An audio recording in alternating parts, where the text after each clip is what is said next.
Olá, meus amores, tudo bem com vocês? Sejam todos, mas todos muito bem-vindos a mais um Húngaro Sincero.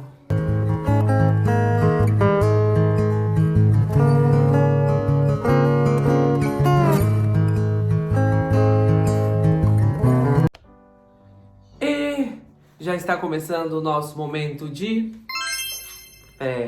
Se você ainda não é inscrito no meu canal, se inscreva, ative o sininho de notificações, deixe seu like que é muito importante para mim. Compartilhe, comente e roda a vinheta, simbora pro vídeo.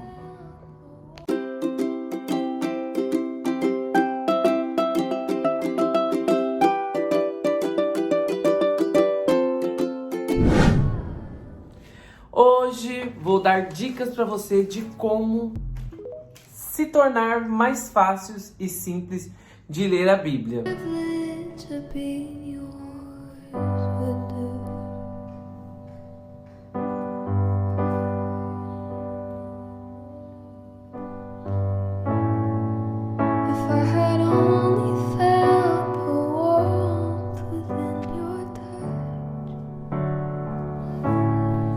Se você tem dificuldade para entender as palavras da Bíblia, primeiro de tudo, procure uma edição que tem palavras simplificadas. E não da época lá, desde que a Bíblia foi traduzida do latim para o português. Primeira dica, tenha sempre um dicionário do seu lado. E sempre procure as palavras que você não entendeu. Como a Bíblia já foi traduzida há muito tempo, como eu disse no começo do vídeo, existem palavras que nem está mais no vocabulário. Aliás, que foi se perdendo ao longo do tempo e deixamos de usar. Como, por exemplo, você. Antigamente era vós, mercê. Depois foi para você. Se você também tem dificuldade de encontrar no dicionário, para isso existe o Google. O Google é o pai de todas como por exemplo, as dúvidas. É só dar um Google que você vai saber o que significa a palavra que você não entendeu. Mas não deixe de pesquisar, porque se você deixar de pesquisar, você não vai entender o contexto do que você está lendo e você acaba levando uma palavra para outro lado. Aí, ao invés de te ajudar, lendo a Bíblia vai lhe atrapalhar a sua vida. A Bíblia, existem várias traduções. Eu mesmo aqui, eu tenho 4 ou 5 traduções. Eu tenho a Bíblia Sagrada, que é daquela editora primeira que teve, que eu nem lembro mais. Tenho a Bíblia da editora Pastoral, tenho a Bíblia da editora Jerusalém e tenho a Bíblia da Ave Maria. A Ave Maria, para mim, é onde consiste as palavras mais fáceis, que dá para me entender bem melhor. Tanto que no seminário onde eu estudava, os dias de catequese, que eram 2 vezes na semana, eram feitos com a Bíblia Ave Maria. Outra coisa também é que existe sim diferenças entre a Bíblia do católico e a Bíblia protestante. Quando teve a Reforma Protestante, eles tiraram vários livros da Bíblia e vários trechos também.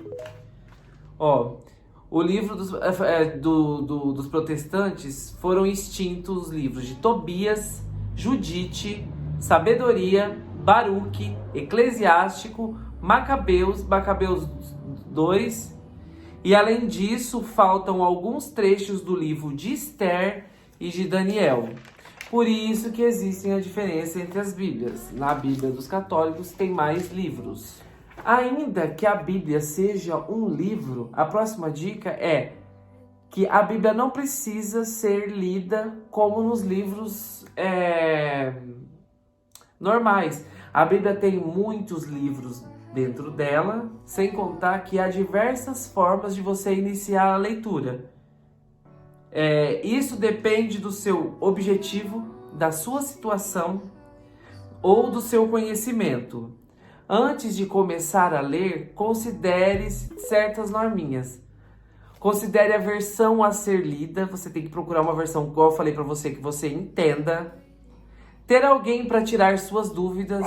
Sempre é bom ter alguém por perto bem entendido das palavras de Deus para tirar as suas dúvidas. Começar devagar, não ir lá sem pensar naquilo que você está lendo. Defina um ritmo que você possa manter e não desanimar no meio e parar. Ou seja, ler 3, 4 páginas por dia, entendeu? Para você não desanimar e ver que a Bíblia é muito grande e complexa, falar assim, não, cansei, vou parar. Outra dica, comecem sempre pelo Novo Testamento. Os livros são mais fáceis e contam a história de Jesus Cristo, nosso Salvador. Os experts de Bíblia deu uma dica, eu estava pesquisando na internet, para vocês lerem a Bíblia, que fica mais fácil. Comece pelo Evangelho de Marcos, depois leia o Evangelho de João. Depois que você acabar de ler o Evangelho de João, vá lá no começo da Bíblia, em Gênesis, e leia todo o Antigo Testamento. Que através desses dois evangelhos você vai entender muito. História de Gênesis, Êxodo e por aí vai. E depois você leia o Novo Testamento, tudo de novo, incluindo o Evangelho de Marcos e João. Outra dica também é ler em ordem cronológica, livro a livro.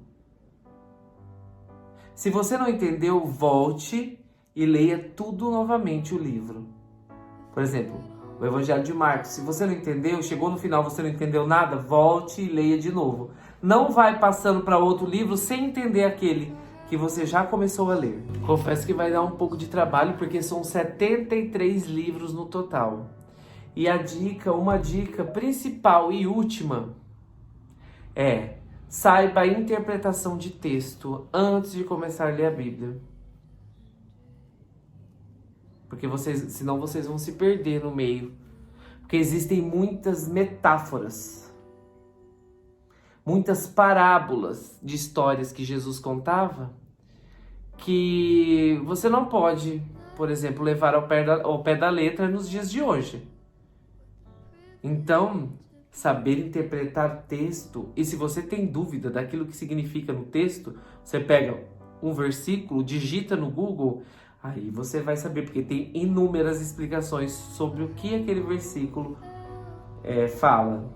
Talvez você ache que é uma coisa ruim e na verdade é uma coisa boa, ou talvez você deixa passar, fala é uma coisa boa, mas pode ser uma coisa ruim. E saber interpretação de texto antes de pegar a Bíblia para ler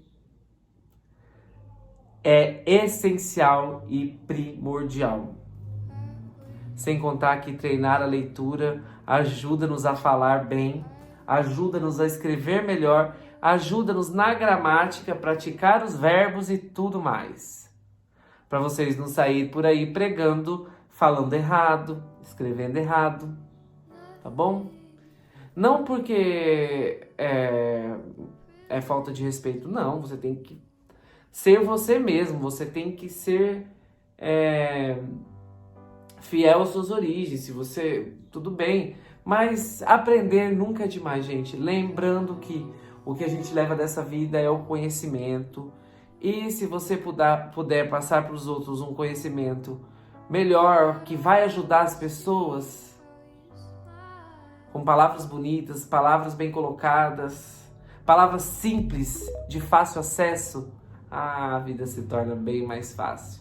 E a história de Jesus também se torna bem mais bonita. Eu sou apaixonado pelos 4 livros do Evangelho. Para mim, eu acho que as igrejas só deviam pregar, igrejas cristãs, que é de Jesus Cristo, só deviam pregar os 4 livros do Evangelho. A vida de Jesus é um exemplo para todos nós, não é verdade? Então, um beijo no coração de vocês. Eu espero que vocês tenham gostado e entendido um pouquinho, tá bom? E até o próximo vídeo, se Deus quiser.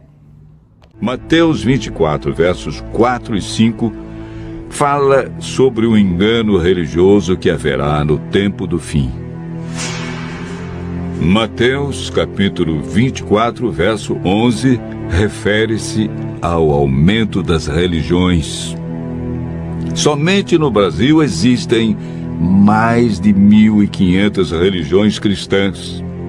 No mundo, são mais de 35 mil religiões cristãs. Jesus afirmou também que antes de sua vinda, os falsos cristos e falsos profetas operariam sinais e prodígios. Mas o que fazer diante de tantas religiões? O conselho de Jesus é claro.